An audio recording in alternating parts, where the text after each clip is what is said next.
Hi! Hello guys ఎలా ఉన్నారండి? సమోసాలు పార్ట్ 1 చూసేసే ఉంటారనుకుంటున్నాను. ఇప్పుడొచ్చి పార్ట్ 2 అనమాట. ఈ పార్ట్ 1, పార్ట్ 2 చేసింది ఎందుకంటే సమోసాల గురించి డీటెయిల్‌గా మీకు చెప్పాలని చెప్పి లాంగ్ వీడియోస్ కూడా చేశాననమాట.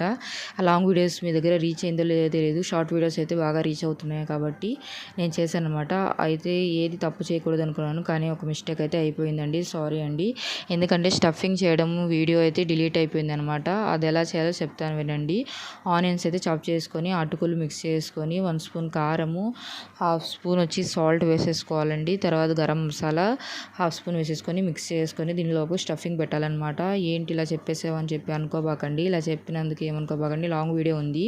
లాంగ్ వీడియోలో తప్పకుండా ఉంటుంది అంత క్లియర్గా. తప్పకుండా లాంగ్ వీడియోని క్లిక్ చేసి చూడండి, వస్తుందండి. ఇంకైతే ఆయిల్లో ఫ్రై చేసుకోవడం అండి. గోధుమ పిండి మైదా పిండి అని డిఫరెన్స్ ఏమి లేదండి.